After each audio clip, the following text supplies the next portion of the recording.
أعوذ بالله من الشيطان الرجيم يا عبادي الذين آمنوا إن أرضي واسعة فإياي فاعبدون كل نفس ذائقة الموت. میت کو غسل دینے کا سنت طریقہ کیا ہے؟ سب سے پہلی بات یہ یاد رکھیں کہ غسل دینا جو ہے یہ کس کا کام ہے، کون غسل دے میت؟ تو کوئی بھی جو غسل کا طریقہ جانتا ہو وہ غسل دے سکتا ہے میت کو، لیکن افضل یہ ہے کہ جو لوگ سنت طریقہ جانتے ہوں اور میت کے گھر والوں میں سے ہوں وہ غسل دیں۔ اللہ کے پیارے رسول صلی اللہ علیہ وسلم کا جب انتقال ہوا تو آپ کو غسل کس نے دیا؟ سیدنا علی مرتضیٰ رضی اللہ تعالیٰ نے غسل دیا، جیسا کہ ابن ماجہ کی 1467 نمبر کی صحیح روایت سے ثابت ہے۔ یہاں یہ بات یاد رکھیں کہ مردوں کو مرد غسل دے گا، عورتوں کو عورت غسل دے گی، لیکن ہاں میاں بیوی ایک دوسرے کو غسل دے سکتے ہیں۔ اس کی دلیل کیا ہے؟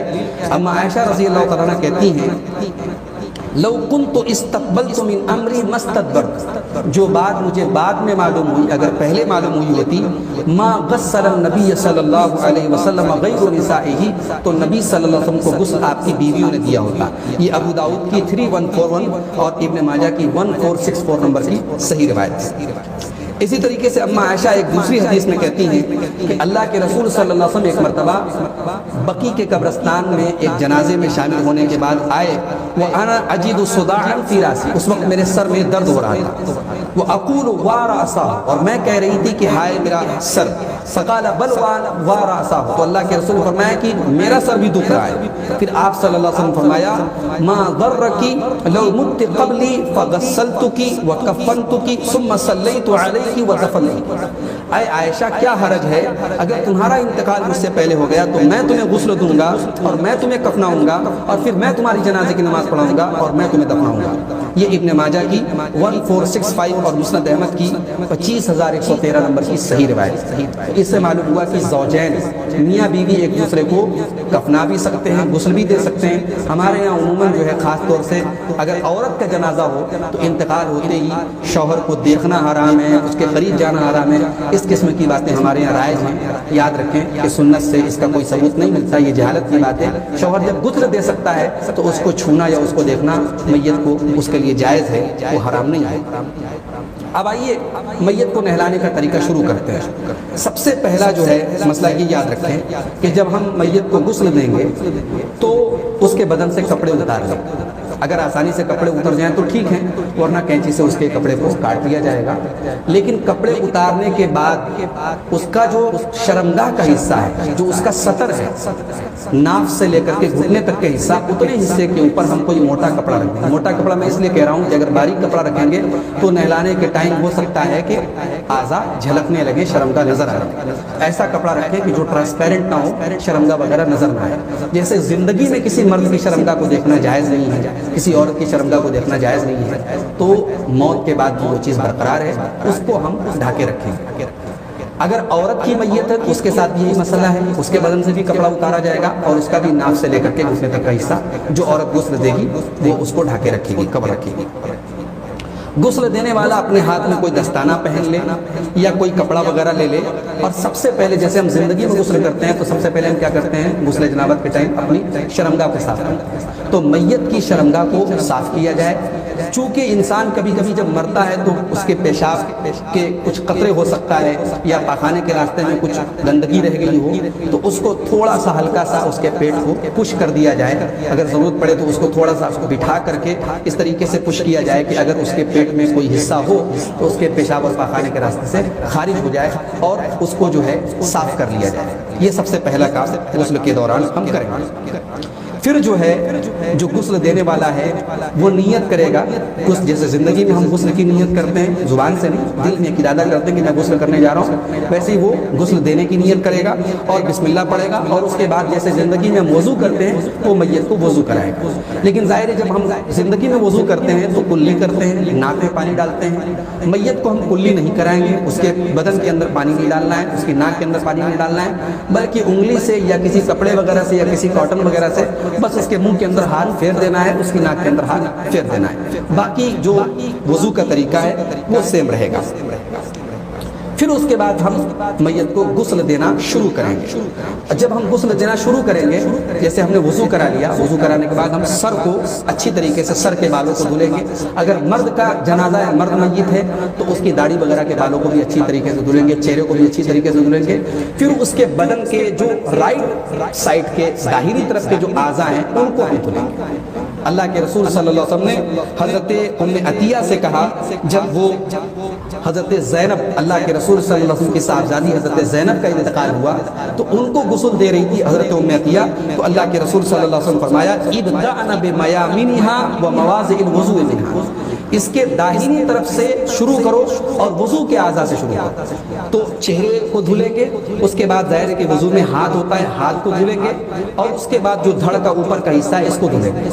اگر ہم چاہیں تو سر سے لے کر کے پیر تک کا سارا داہنے طرف کا حصہ پہلے دھل لیں، پھر بائیں طرف کا دھلیں، اور چاہیں تو پہلے چہرے اور سر کو دھلنے کے بعد پہلے ہاتھ داہنی طرف کا اور داہنی طرف کا دھڑ دھل لیں، پہلے آگے کا دھل لیں، پھر پلٹ کر کے پیچھے کا دھل لیں، پھر بائیں سائڈ کا ہاتھ دھل لیں اور بائیں سائڈ کا سینے کا اور پیٹ وغیرہ کا حصہ دھل لیں، پھر پلٹ کر کے پیچھے پیٹ کا حصہ دھل لیں، اور چاہیں تو داہنی طرف کا اوپر کا دھڑ کے ساتھ ساتھ داہنی طرف کا پیر بھی آگے پیچھے کا دھل لیں، پھر بائیں طرف کا اوپر کا حصہ اور ساتھ میں بایاں پیر، دونوں کی گنجائش موجود ہے، دونوں طریقہ صحیح ہے۔ پانی میں بیر کی پتی ڈالیں، عام طور سے اویلیبل ہوتی ہے، دستیاب ہوتی ہے، اللہ کے رسول کی سنت ہے۔ اللہ کے رسول نے حضرت ام عطیہ سے اسی حدیث میں صحیح بخاری کی 1255 اور صحیح مسلم کی 939 نمبر کی حدیث ہے، اس میں آپ نے فرمایا اغسلنها بماء وسدر، ان کو پانی اور بیر سے غسل دو۔ تو بیر کی پتیوں کو تھوڑے سے پانی میں ہم اس کو جوش دے دیں، اس کو پکا لیں، اور اس کے بعد اس پانی کو سارے پانی میں مکس کر دیں، تو اس سے صفائی وغیرہ زیادہ ہوتی ہے۔ بیر کی پتی وغیرہ نہ ہو تو صابن وغیرہ سے بھی، جیسے زندگی میں ہم نہاتے ہیں صابن وغیرہ استعمال کرتے ہیں، میت کو بھی صابن سے نہلایا جا سکتا ہے۔ ایک بار غسل دینا ضروری ہے، کم سے کم ایک بار غسل دینا ضروری ہے، لیکن اگر ایک بار سے تسلی نہیں ہو رہی ہے تو اس سے زائد ہم 3 بار 5 بار 7 بار تک غسل دے سکتے ہیں، طاقت عدد میں دیا جائے، یعنی ایک بار میں اگر نہیں ہوا تو 2 بار اور دے دیا جائے، 3 بار میں اگر نہیں ہوا تو 2 بار اور کر کے 5 بار کر دیا جائے، طاقت عدد میں غسل دیا جائے تو یہ زیادہ بہتر ہے۔ اللہ کے نبی صلی اللہ علیہ وسلم اپنی بیٹی کو جو لوگ غسل دے رہی تھی، جو عورتیں غسل دے رہی تھی، آپ نے فرمایا اغسلنها 3 او 5 او 7، 3 بار یا 5 بار یا 7 بار ان کو غسل دو، اور اکثر من ذالک ان رأیتن، اگر مناسب سمجھو تو اس سے بھی زیادہ دے سکتی ہے۔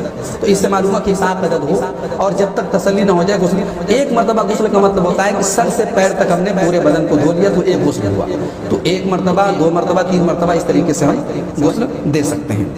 آخری مرتبہ جب ہم غسل دیں گے تو پانی میں ہم کافور ملا لیں گے۔ اللہ کے رسول صلی اللہ علیہ وسلم فرمایا وَجْعَلْنَا فِي الْآخِرَةِ كَافُورًا، آخری بار جب غسل دو تو کافور ملا لو۔ کافور سے کیا فائدہ ہوتا ہے؟ امام شوکانی رحمۃ اللہ علیہ کہتے ہیں کہ اس سے جو میت ہوتی ہے نا، اس کا ڈھیلا پن ختم ہو جاتا ہے، اور کیڑے مکوڑوں سے قبر کے اندر جو ہے وہ حفاظت کرتی ہے، اور بہرحال اللہ کے رسول کا حکم آ گیا تو ساری باتیں ختم، کوئی لاجک نہ بھی معلوم ہوتی تب بھی ہمیں کافور اس پانی میں استعمال کرنا چاہیے۔ آخری بار جب ہم غسل دینے لگے تو پانی میں کافور ملا لیں۔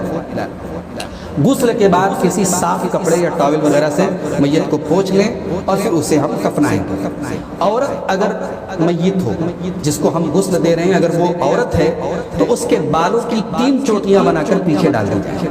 اللہ کے رسول صلی اللہ علیہ وسلم نے حضرت ام عطیہ سے کہا کہ حضرت ام عطیہ خود کہتی ہیں کہ ان لوگوں نے اللہ کے رسول صلی اللہ علیہ وسلم کی بیٹی حضرت زینب کو جب غسل دیا تو ان کے بالوں کی 3 چوٹیاں بنائیں اور ان کو پیچھے ڈال دیا۔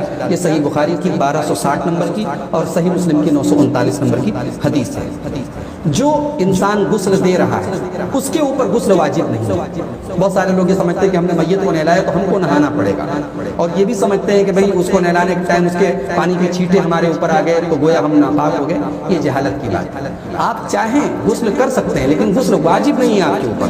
اللہ کے رسول صلی اللہ علیہ وسلم فرمایا لیس علیکم فی غسل میتکم غسل، میت کو غسل دینے کے بعد تم پر غسل واجب نہیں ہے۔ فإن میتکم لیس بنجس، اس لیے کہ تمہارا جو میت ہے وہ ناپاک نہیں ہے۔ فحسبکم ان تغسلوا ایدیکم، اپنے ہاتھ دھونے کافی ہے۔ اگر ہمارے ہاتھ میں گندگی لگی ہاتھ دھو لیں، اگر کہیں گندگی واقعی میں ہمارے بدن کے کپڑے پہ لگے اس کو دھو لیں۔ غسل دینے والے پر غسل واجب نہیں ہے۔ یہاں ایک مسئلہ اور یاد رکھیں کہ اگر کوئی انسان جل کر کے مر جائے یا کسی ایکسیڈنٹ میں اس کی موت ہو جائے تو اگر اس کی لاش، اس کی باڈی اس لائق ہے کہ اس کو غسل دیا جا سکتا ہے تو غسل دیا جائے گا. اگر غسل دینے کے لائق نہیں ہے تو اس کو تیمم کرایا جائے گا. اس لیے کہ اللہ تعالیٰ نے قرآن کریم میں فرمایا فاتقوا اللہ ما استطعتم، اللہ سے ڈرو جتنی تمہارے اندر طاقت ہے. اس لیے سعودی عرب کی فتویٰ کمیٹی اس سلسلے میں فتویٰ دیتے ہوئے کہتی ہے اذا تعذر غسلہ، جب میت کو غسل دینا مشکل ہو فإنہ ییمم، تو اس کو تیمم کرایا جائے گا. اس لیے کہ اللہ تعالیٰ نے قرآن میں فرمایا فاتقوا اللہ ما استطعتم، اللہ سے اتنا ڈرو جتنی تمہارے اندر طاقت ہے. اور اللہ تعالیٰ نے زندگی میں جیسے ہم ناپاک ہوں اور پانی نہ ملے یا پانی استعمال کرنے پر ہم قادر نہیں ہیں تو تیمم کا حکم دیا ہے، ویسے ہی اگر میت نہلانے کے لائق نہیں ہے تو اس کو تیمم کرایا جائے. یہاں آخری بات کہہ کر کے ہم اپنی بات ختم کریں گے کہ میت کو غسل کرانے والا اگر میت کے اندر کوئی عیب دیکھے، کوئی کمی دیکھے، کوئی شر دیکھے تو اس کا تقاضا ہے، اس کے لیے واجب ہے کہ وہ اس کو چھپائے، اس کو ظاہر نہ کرے. یہ ضروری ہے میت کے غسل دینے والے کے حق میں.